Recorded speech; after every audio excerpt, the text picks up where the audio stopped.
Hey, Ghost Machine fans, this one's for you.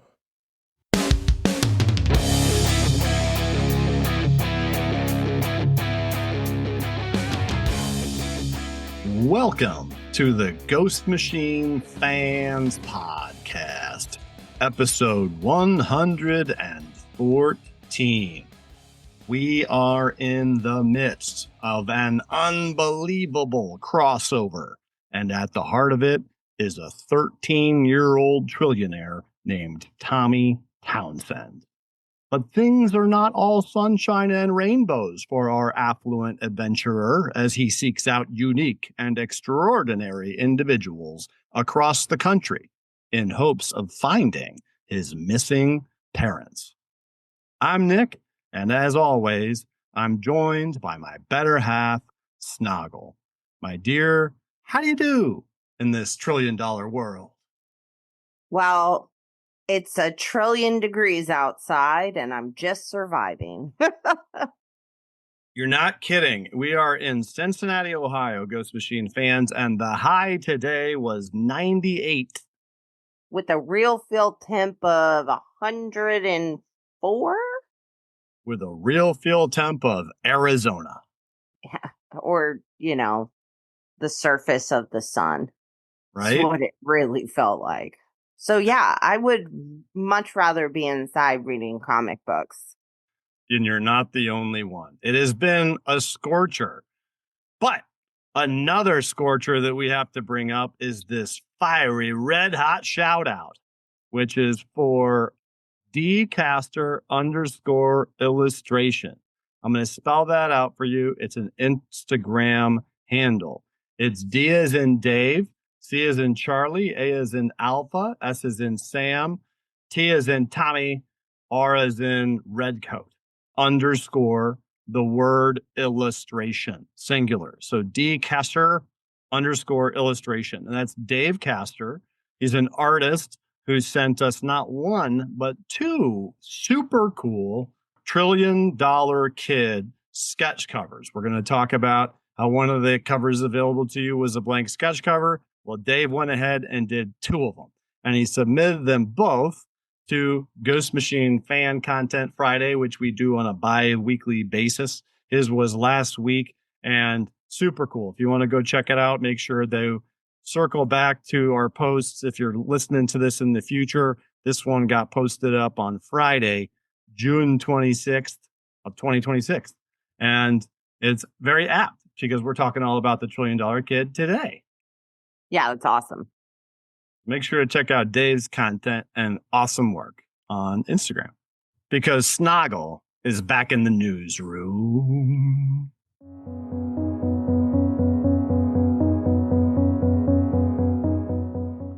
Wake up, wake up. It's the first of the month, which happens to be the release day for the 5th installment of the Ghost Machine official guidebook, which features characters from Rick Exodus. Also, big news in the figure-ish department. There is a Geiger FUNKO Pop coming soon. And there will be a special San Diego Comic-Con exclusive edition. This also makes this an apt time to confirm that Ghost Machine will be at San Diego Comic-Con. More to come on that front soon. And more news about San Diego is hopefully coming soon for us as well, because we've got everything confirmed. We're going to be there in less than a month. It's like 3.5 weeks away. We're going to be able to check out San Diego Comic-Con. And I know there's going to be some exciting stuff, maybe some signings, maybe some panels, nothing confirmed. Stay tuned, Ghost Machine fans. But we're not talking about San Diego Comic-Con today. We're talking about part 1 of the Unbelievables crossover, the first summer event that our favorite comic book publisher, Ghost Machine, has put together. And in order to talk about part 1, we need to talk about all the covers that were available to you 2 weeks ago when this book came out. There's a bunch of covers here. There's a bunch. It's appropriate because we've got it's a big debut issue, lots of exciting stuff, very memorable issue. And That first cover right there, it's the main A cover, all by Francis Manipool. Inks, pencils, colors, and it's got Tommy right there in the middle. But then we've got Sterling very prominently behind him with like his cup. He's making him a cup of hot chocolate with his marshmallow and the tweezers because he probably couldn't hold it with his giant robot hands. That's hilarious. Then there's all these different fun things floating around in the background behind him, indicating he's got like whatever he wants. I really like the High Street pinball machine. Right? That's sneaky. Yeah, that's cool. That's super cool. I like that. And then we've got several other superstar covers. The B cover was Yvonne Hayes, Danny Mickey, Brad Anderson on colors. And it's Tommy charging ahead with what looks to be several members of the Unbelievables, some of whom we have heard about, like the Genie, others whom we haven't heard about, like this leprechaun fella. That old man, I'm like, is that his grandpa? I just, And is it his parents between his legs underneath him? I think it's good that you bring up the grandpa because the grandpa is, we hear a lot about the grandpa, but also he's like got this squid octopus man running in front of him. So it makes me feel like the grandpa is a bigger part of this, or that's a different old man. Yeah. Dig it. For sure. That leprechaun's probably part of that little holiday thing that was alluded to in this issue, actually. Mm-hmm. I don't know about the girl with the 4th of July getup, though. Guess we'll have to see. She's America girl. America lady. And we've got a C cover. They just keep on coming. This is by the new artist of the book himself, Stefano Simeone. Really enjoyed this style. What do you think of this cover, Snoggle? I like it.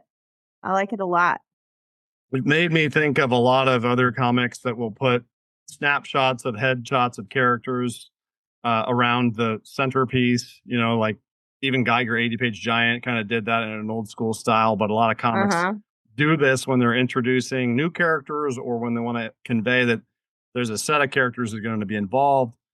I mean, we see a lot on here. We see Rex, Zach and Rose. We see the alien, the Jupiterian lady, I think, in the bottom there, next to the octopus-looking guy. And we've got the Genie. And then on the left and the bottom left, I think bottom left might be that superhero kid who's got like all the abilities he can't control. And I don't know about that lady that's the Dead Tone lady because it's a snake coming out of her head. Mm-hmm. Yeah, it's pretty cool. It's exciting how we haven't really even like read stuff about some of these people yet, but we already know who they are because they've done such a good job of prepping it. Yeah, I think that's really smart. I really like this art. I feel like it's very, very fitting for this content, but we're not done. There is a D cover too, which is a 1-for-20 retailer incentive variant. And it looks like a character study for the Tommy Townsend, done by Francis Manipool. Reminds me of some of those character studies that Gary has done for the Unnamed. Then also there is a blank e-cover, which we've already talked a lot about the e-cover. And then, believe it or not, the $1 Trillion Kids sold out entirely, which means it's back to second print for this bad boy. And the second print cover is by Yvonne, Brad, and Danny. And it's Tommy on Sterling's shoulder with money raining down on top of him. Very cool. I like it. That's super cool. Super cool. So it's time for us to get to the meat of the matter, which makes this your official spoiler pause for $1 Trillion Kid number 1.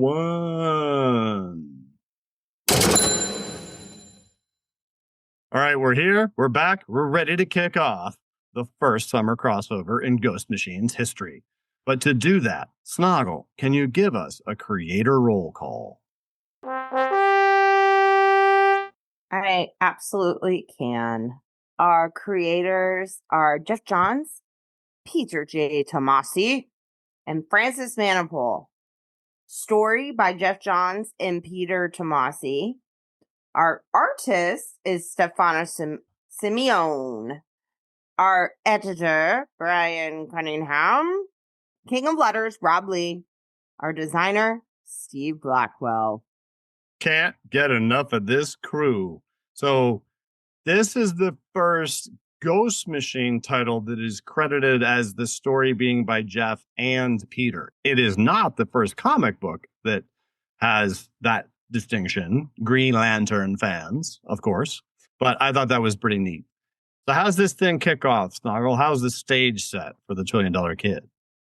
Our first scene is what I assume is just gobs of money with a weird Band-Aid in the background. So we still don't know what that's about yet. And he's telling us biggest secret in the world. Not every billionaire is famous. Some of them are quiet. Some of them are just kind of hidden in plain sight. His grandpa was a teacher. Never owned more than 2 sweaters at a time. I do like how his grandpa looks in that science sweater. Oh, yeah. I want to know what the other sweater is. I find it very interesting because now this kind of ties in. I think we saw a couple of things with him having a Band-Aid. I'm like, man, this kid's always getting hurt. But now it makes sense. They made their millions and their fortune off of the sticky bandages company. They did.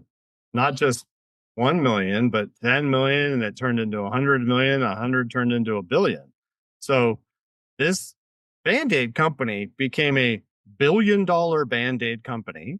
Mm-hmm. And it was from Cherry Pit, Michigan. So, and the emphasis is on, it's a perfectly ordinary little company right there in Cherry Pit, Michigan. So it's very like humble, blah, blah, blah. And I would just say that they were pretty successful before what we find out that he did, like getting a Band-Aid company to $1 billion. But Grandpa's point, when he wasn't alive for all that. He was alive, I guess, when they made their first millions. And he made the point that you can either stay ordinary and the world will leave you alone, or let it see how extraordinary you are and be ready to give yourself to it. And I love the fact that that is an analogy about unique and extraordinary things being left alone if they're secret, which is really what The Unbelievables is about. Yeah. It very quickly takes a turn because at first you're like, okay, well, there's really no conflict here. He got rich because his family made a Band-Aid company. Because all Band-Aids were, as he says, they were simple. They were plain. And for decades, that was enough. And then I really like this panel where it was like, and then came stretchy ones, waterproof ones, glow in the dark. And it's like a kid on a bike. And then the company nearly went bankrupt. So this is a very appropriate scenario for you, Snoggle, and Bruce a little bit, because every time we go to Target, somebody's always got to get the super expensive metal box of fancy schmancy, stretchy super Band-Aids. And I can see how that would be very threatening to the standard Band-Aid. And while this was all going downhill, his parents were traveling mysteriously all throughout the country. And he's kind of spying on their situation. He's spying on their situation, and it sticks out because they're going through this financial crisis and bankruptcy, and they don't seem focused on that. And they start showing up. He says that one time mom showed up back with a sprained ankle and a concussion. So he knew they were distracted by something they insisted was more important than the business, even more important than money. And obviously they didn't fill him in. So he's like, did what he felt he could do to help, which I think is kind of cute. I'm really hoping that it gets his science info and like learning abilities or whatnot from his grandpa. But he made ouchless Band-Aids. And this does make sense to me, by the way, in a, comic book type sense. It's not just the Band-Aids that made a lot of money.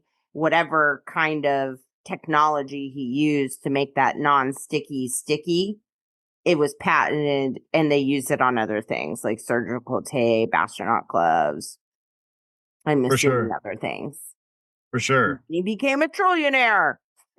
He became the first trillionaire, still hasn't found his parents. This scene made me think that maybe he had an aptitude like his grandpa, like you said, but also that maybe he's just like that part of his charm is going to be a high degree of intelligence. You know, if a very intelligent person uses their intelligence to do good things and help others, it's usually appealing as a character, and that's what he seems to want to do. But he is 13, mind you. He is, and that's why like he makes a point. Grandpa was right. Now the world wanted everything I had, but it needed it. It was a different place than it was for Grandpa. It was heavier. He calls the world heavier than it was in his grandfather's age. And I think that he's probably right. In some ways. So the first thing he does, he's like, you know what? Every Friday is Pizza Friday. Have you ever seen Blank Check? Of course. So Ghost Machine fans, if you don't know what that is, it's a 90s movie about a young boy who finds like a blank check from someone wealthy and writes it to himself for $1 million. And he gets to do all these wonderful things that probably cost a lot more than $1 million, but nobody in the early 90s that watched that movie thought of that. And this page where you've got the airdropping pizzas, you've got a lemonade fountain across town for summer that switches to hot chocolate when it's winter, indoor ski slope for year-round snowfall, mosquito spray. These are all things that I like envision it happening in that movie because of the vibe. Like, I have a bunch of money, I want to make the world better, I want to help everybody, I'm not be greedy, I'm a kid type of deal. I do find it funny, though, that he's in Michigan and his mosquito spray sent all of the mosquitoes to Ohio. Oh, absolutely. Well, it's not just to Ohio. It's sent them all to Ohio, parentheses, sorry, Buckeyes, and parking meters that tell jokes instead of giving tickets. So it's really funny that you mentioned that because one of our good friends on Instagram is someone named Wolverines Trooper, as in the Michigan Wolverines, and Stormtrooper, because he has a Stormtrooper outfit that is painted like the Wolverines, and he does a lot of cool content. And so he DM'd me today, and he sent me a picture of this, and he said, I can't wait to talk to you about this, because he knows I'm a Michigan State Spartan. He's a Wolverine, but that we live in Ohio. So I thought that was hilarious. I love that that's in there, that only certain people will get that. I really think that they did send them all here. No kidding, right? And he says, here's the part most people still don't know about the world yet. Money is only one reason someone might stay invisible. The second reason is because of their unbelievable power and even more unbelievable beginnings. And that's how this ties to what I was saying earlier. I really do like how there's this consistent parallel back to being incredibly wealthy makes you exposed and vulnerable, or having incredible cool powers could do that. And they've gotten even better at hiding than the rich folk ever did. I love this in the background. Congratulations, you've got your freedom. But what comes next? And that's in the apartment that Genie is sitting in, who we hear as a wish-granting former genie who has finally granted her own freedom. And she mentions, thanks a lot for the apartment. It's just not as roomy as my lamp was. And I love that because what do the genies always say? Genies always say, it's so tight in there. I had to get out of there. I didn't have any room. Or the very grumpy ghost in Boise, Idaho, who really does not want new people moving in. And then that sweet mad ghost. Yep, the mad ghost. Mad ghost is a kid. Good call. Well, we have seen skateboard. Right. Well, we have seen that preview of the mad ghost like riding a skateboard. So you're probably right on track there. And that's the homage to the original name of the publishing company. And here's the one that's got me thinking about the person in the Christmas hat, the Santa hat, and the leprechaun. And it says, the secret cul-de-sac in Harmony, Philadelphia, where the holidays live, their traditions flickering like a porch light that might go out for good. Very poetic. And it's got characters from all different holidays in that neighborhood. I really like the art on this. Like straight out of like the Easter bunny or whatever right there. I don't know. It looks old timey. if that makes sense. I can't describe. Yeah, it does remind me of something like that. I agree, especially the witch face. I feel like I've seen a witch like that in some classic cartoons type of deal. Yeah. And as he wraps up this like very momentum filled beginning, he makes the point that he's named after his dad, who's named after his grandpa, the science teacher. He loves his family, his parents, and his sister, Tabitha. And making the world a fun place is great, but they're my whole universe. Not to sound silly, but is this the first time that the sister is mentioned? I think so. There's a mystery there too, because there's a lot of talk about the missing parents. But what about Tabitha? We'll have to find out. Maybe she's secretly like a villain of some sort. As it's switching, like the book switches tone from here, right? Because it says they're back in Cherry Pit, Michigan, and then you see him very small. Stefano's drawn him on the edge of his bed in a room that has all this space in it, and it really emphasizes that he's alone. And there's an inset panel of a note from his mom and dad, and that note says, "Always remember, some things money can't buy." This threw me off. And this is why the Tabitha thing, like, I think she's real, or she's part of the, situation here, because then the family comes in and they're like, "Hey, Tommy, are you ready, buddy?" And they're saying all these really positive, happy things. And I'm thinking this is like a flashback at first. I mean, they're proud of him. Your grandfather would have loved this. Probably would have insisted on wearing a tie with cartoon rockets. I think that the key here is that you haven't gotten to the end of the book yet. So you don't know what this is. And you think it's genuinely wholesome. Like there's something, either it's a flashback like I thought at first, or like maybe it did work out. Like I'm just very confused. Yeah. And it's them basically saying things over and over about, like they're just filled with endearing comments. They're proud of him. They mention his grandfather. Yeah, and he makes a point of the father, quote unquote, saying your grandfather would have loved this, probably would have insisted on wearing a tie with cartoon rockets. And Tommy says, "Actually, I'm not sure grandpa would have approved, Dad. I don't think he was big on showmanship." And that is a little hint. It's like, hey, reader, there's something off with this scene. This is not just a flashback. This is a present day. And it's hard to know that for sure, though, right? Because you see him, he's got the note, but then they interrupt him reading the note. And it's like, why is he reading a note if his parents are right there? And so it's his intentional narrative confusion to lend impact to what happens later, in my opinion. Yeah. I think all the colors, they walk out of the room and he's still holding the note. First of all, beautiful looking scene, right? And then you just see "You're safe, Tommy." And this is when we get introduced to Tommy's robot butler. Sterling. Yeah. And it's good because it gives us an up and a down and a question mark and what's going on emotionally. And I like how Rob did the speech bubbles for Sterling. Yep. Very robotic. Yep. I like how they're walking down these stairs where there is obviously a big giant push button that turns them into a slide. I didn't notice that. Push to slide. I didn't notice that. That's really funny. Yeah. And a big Band-Aid portrait.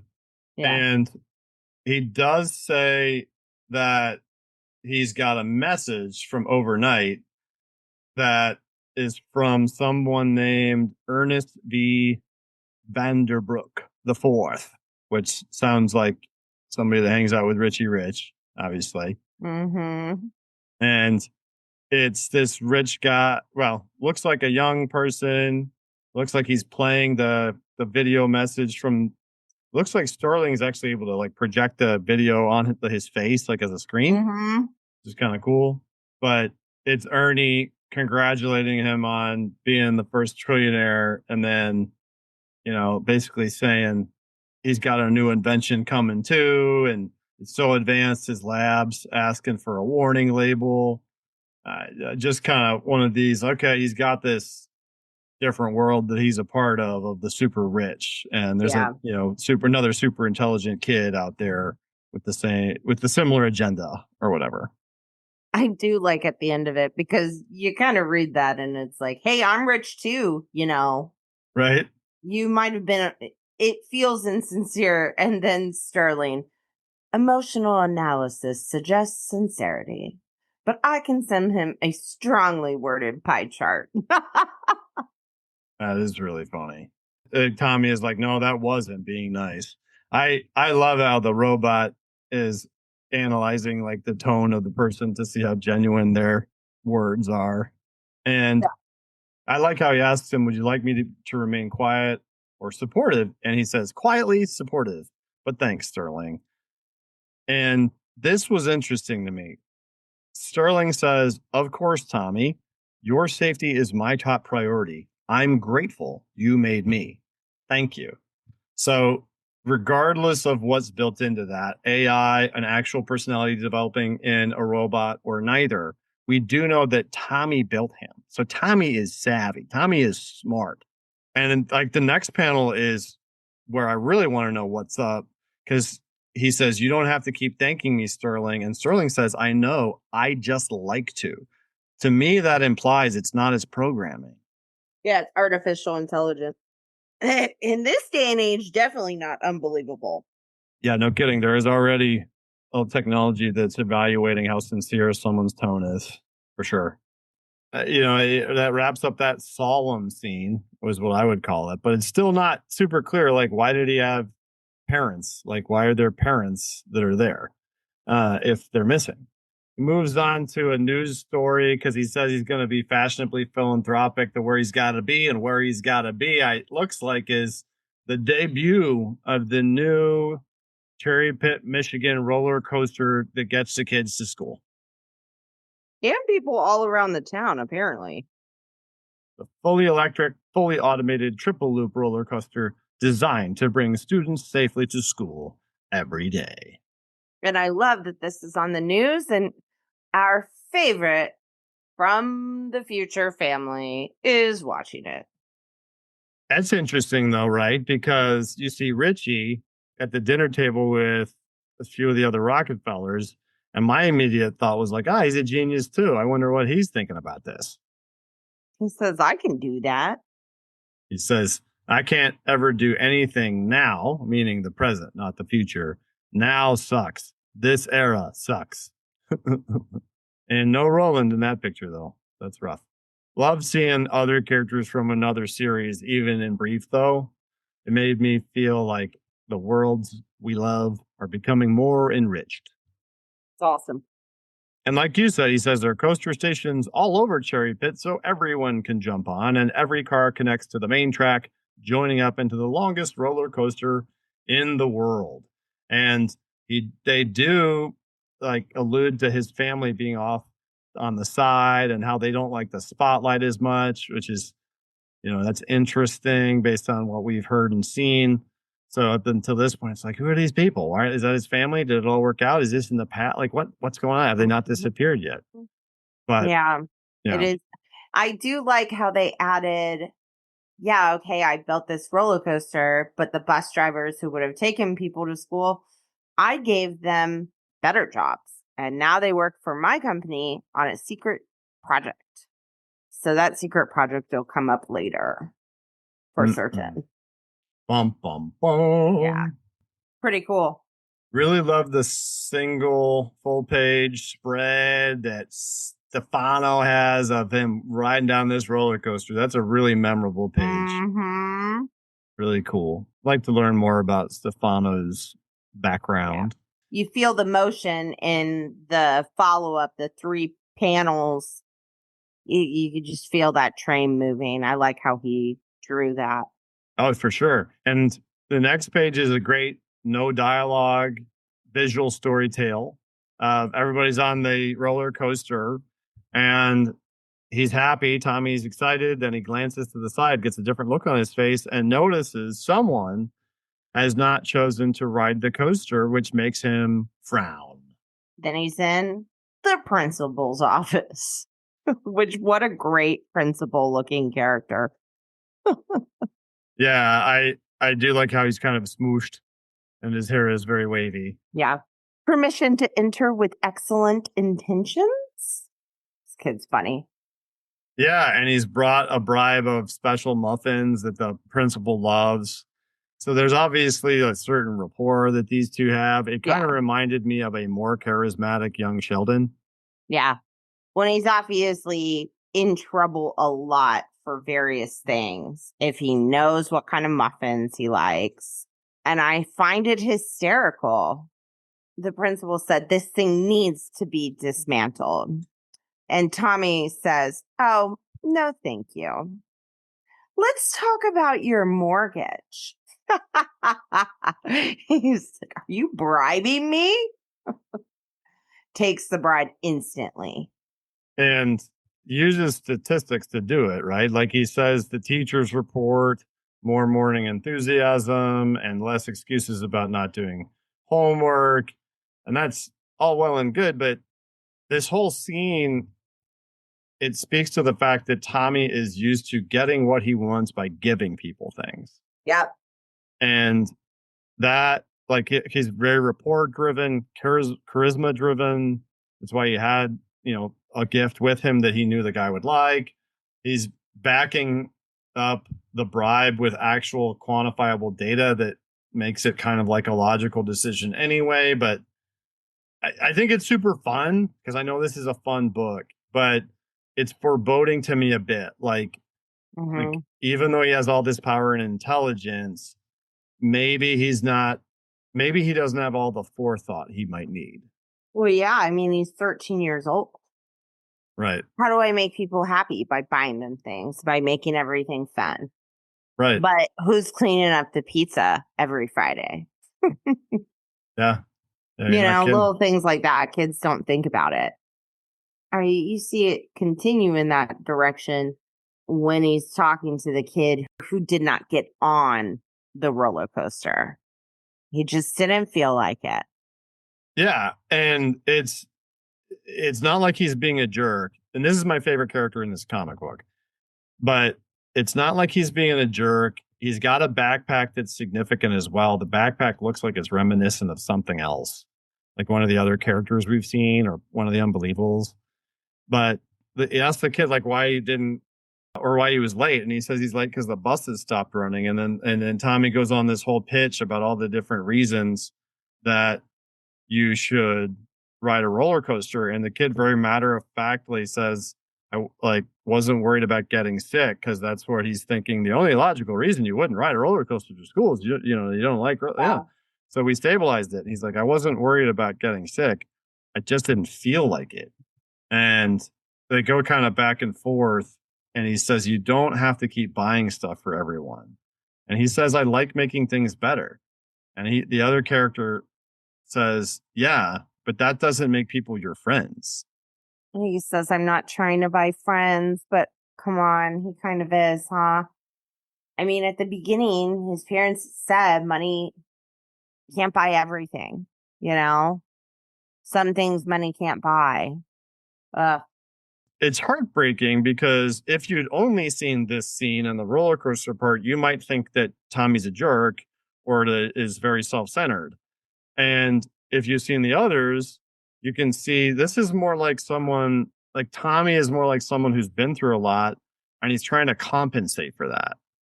At least that's my take on it, because the kid's basically like the other guy. He's like, you can have all the money in the world. It doesn't mean people owe you anything. And Tommy doesn't get defensive. He gets hurt because he didn't make things better. And the sidewalk champion says, not everything needs to be quote unquote better. Yeah. And there's a lot to be said for that. There's a lot to be said for cultivating what you have and making the best of everything. And it's really a dark foreshadow to what happens next. Yeah. I will say, so now he's back in his room and I'm like, is that like a galaxy viewer above his bed? What is that? Yeah, that's really neat looking. Yeah. Hey, superstar. You didn't come down for dinner. So we're getting the parent interaction again. They're parenting, so to speak.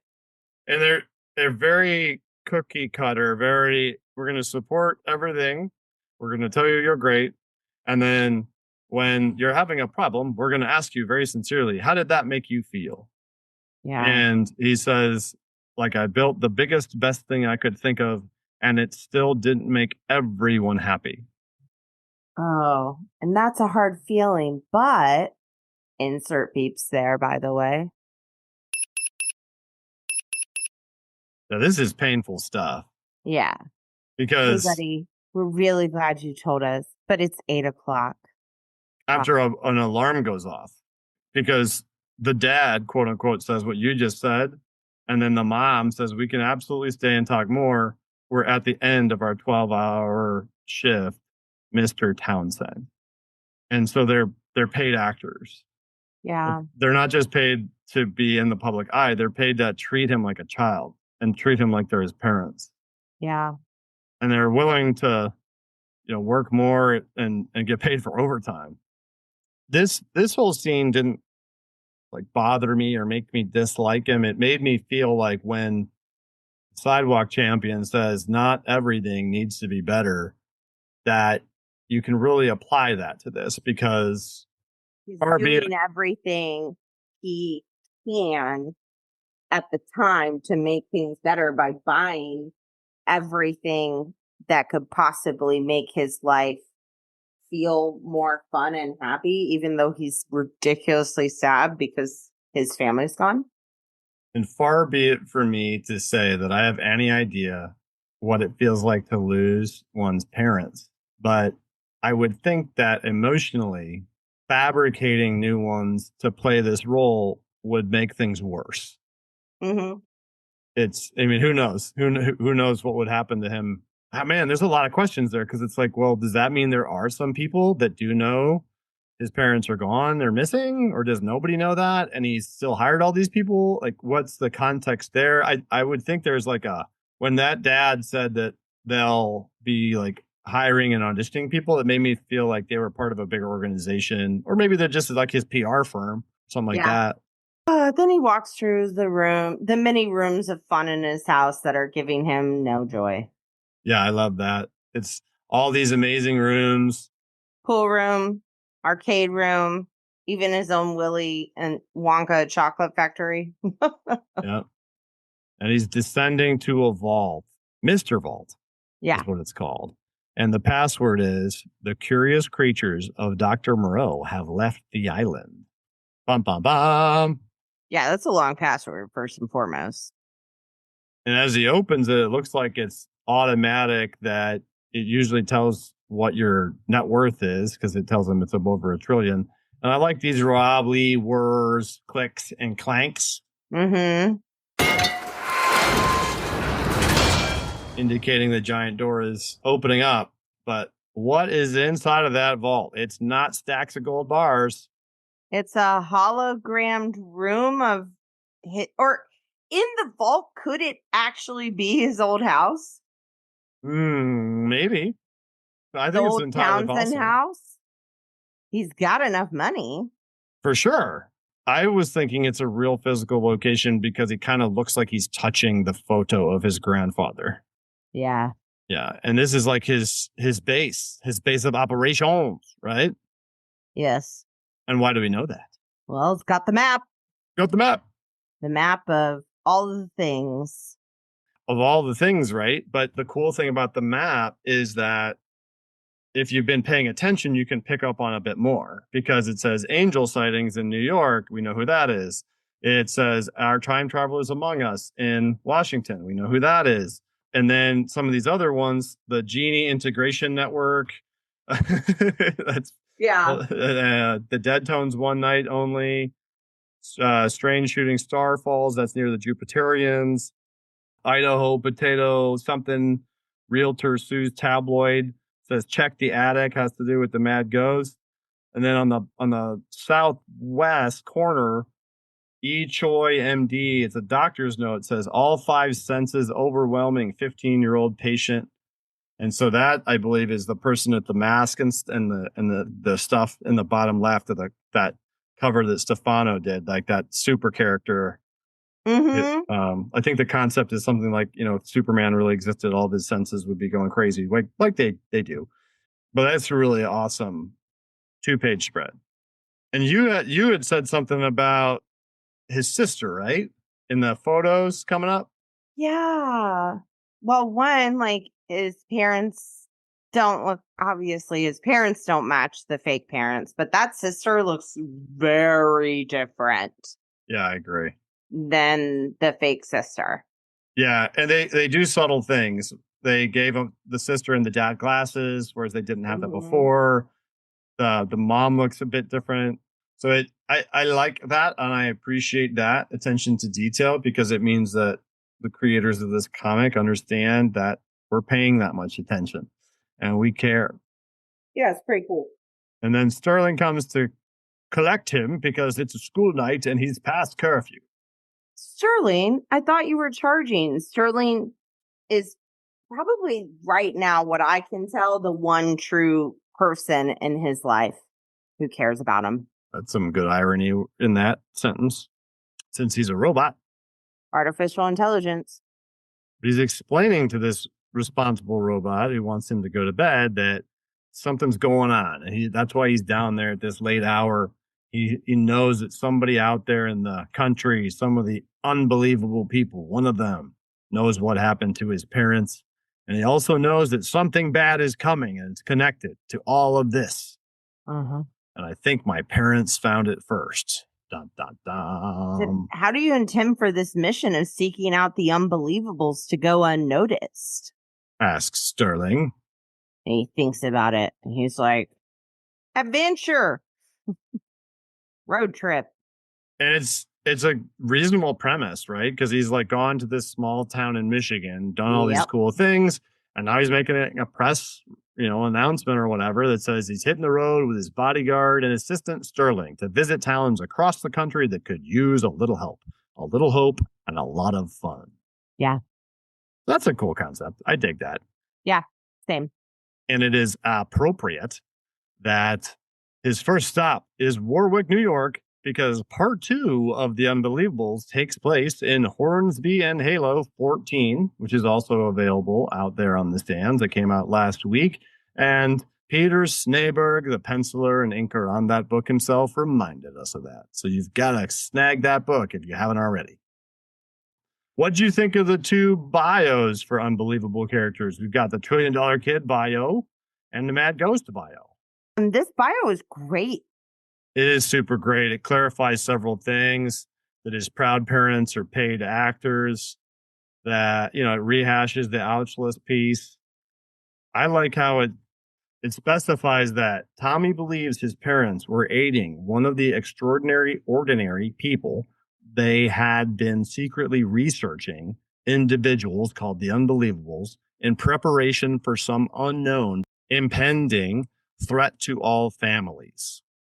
That's a big one. Okay, so we know whatever the evil that's coming is, or the thing that's happening, it has to do with families under fire.